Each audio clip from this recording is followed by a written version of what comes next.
So you're a philosopher? Yes. Yes. Yes. Yes. Yes. I think very deeply. I think very deeply. I think very deeply.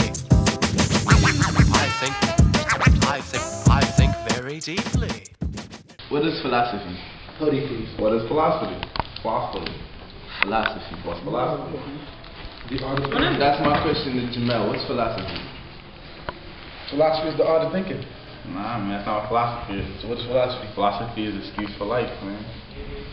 The excuse for life. Yeah. Philosophy is about basically coming from your side, learning each other person's story. So that's basically saying you have a different take on philosophy, you have a different take on philosophy, you have a different take on philosophy, plus mine. If I take my take on philosophy and take yours, that makes me much more open. Yeah. Whoever came up with philosophy basically took up ideas or thoughts from every single different things and put it all together. So not as much, but he probably just looked at life as in, not as the color of his skin or who he was. He looked at it as life overall in general. What is life? Philosophy basically is like the teaching of life. Yeah. Like if you understand, But it also depends on what's philosophy, like, it depends, like, what you're talking about. yeah, it helps you understand everything better, because if you able to understand one point of view and the others at the same time, it helps you. It definitely that's exactly what philosophy is. It enhances your training of thought. Like, Definitely do. When I started philosophy, I was like, yo, I don't want to do this because I know I've heard people saying that it messes with their minds and how they think and stuff like that. But philosophy, if you look at it, it doesn't mess with your mind on that level. It depends on how you take it. I don't think it messes with your mind. I just think it opens up Open your your mind. mind. It opens up your mind to different things, and it makes you show you more about. Yeah, it makes you think it different. shows you more about like how to be out there, like how to carry yourself. And there ain't no right or wrong to philosophy. it's definitely not. I noticed that too. There's never right or wrong. If you may seem like you right now until somebody comes around and proves you wrong, or you prove yourself wrong, or the time comes that everything just roll over. Like you'll be like, I used to think this, but now I think that. It just makes me feel crazy on the inside. Like I don't know what to do because it makes you think about so much. And it's just like you don't know what to believe. So it's like philosophy makes you think a whole lot about everything in general. Like you just question everything more than what you usually would if you didn't do philosophy.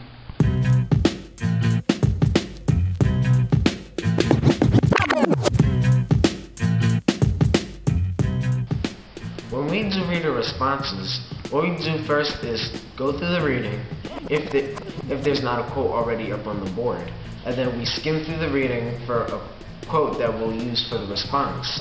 With that quote, we will interpret its meaning and we'll agree or disagree and why. And then from there we derive at least 2 inquiry questions for the discussion that would usually take place the day after. So do you feel that these group discussions, philosophy is better than the way you teach it? I think the students learn best when they're able to just sit in a circle and just talk about their perspectives and their interpretations. You actually have to learn from them before you can teach them. Yeah. Well, I learn from them and they learn from each other. Right? So I'm using their creativity and their critical thinking skills, and I'm also allowing them to use their backgrounds and their life experiences in order to create like a good discussion, classic conversation. When you're teaching students, give them more of a creative outlet, instead of straight to the book. Yeah, I want them to be able to be creative, and I also want them to feel like they're running the class and they're facilitating the class, and the class revolves around them and their interests, rather than me standing up in the front and having the class revolve around me and my opinions and my perspective. So it's more of in touch instead of straight to the book type. I would say it's student-centered, centered around the students and their perspective.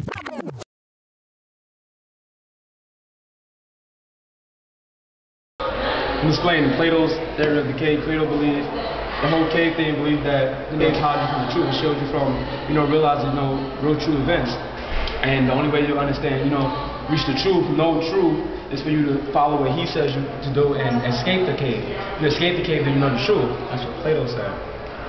The Matrix relates to Plato's cave theory because in the Matrix, Neo and the other people, they were stuck in the computer world, which is the Matrix. They didn't know the truth.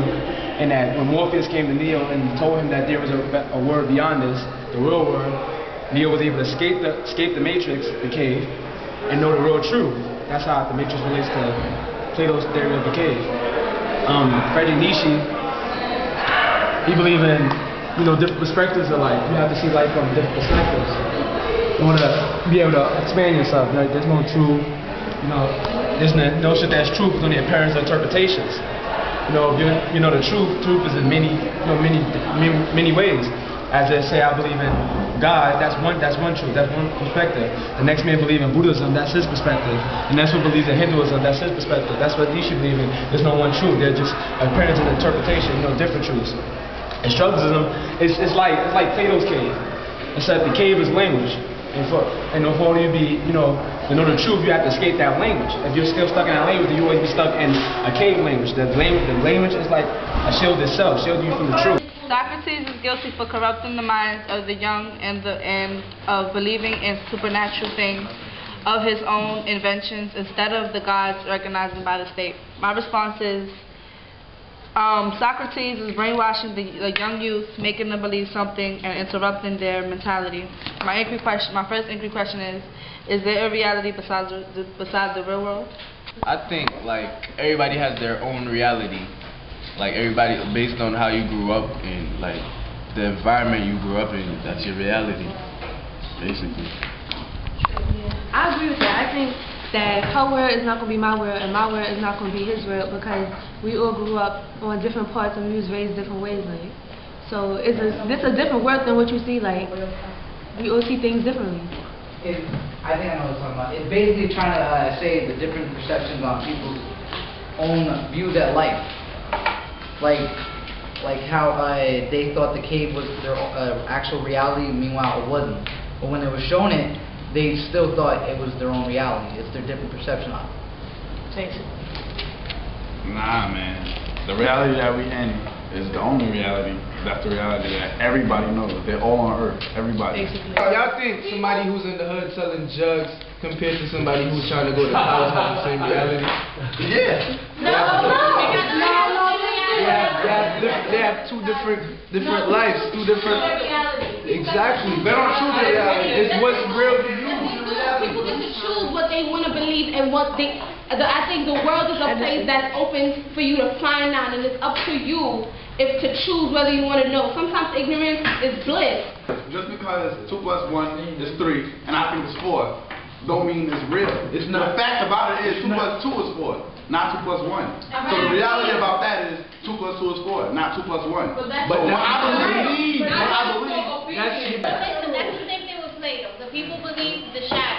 To them, that's real. That's what they have in their mind. If you have in your mind that 2 plus 1 is 4, then that's your reality. So that's their reality. Their reality is the shadow. They might not be yours. It's happening in your mind already. They were born and they lived their whole life based on what they saw through their very own eyes, based on what they were taught through their very own mind. So reality is not only based on what something is in general, what everybody thinks in general, but reality is based on what you were brought to see and was brought to realize.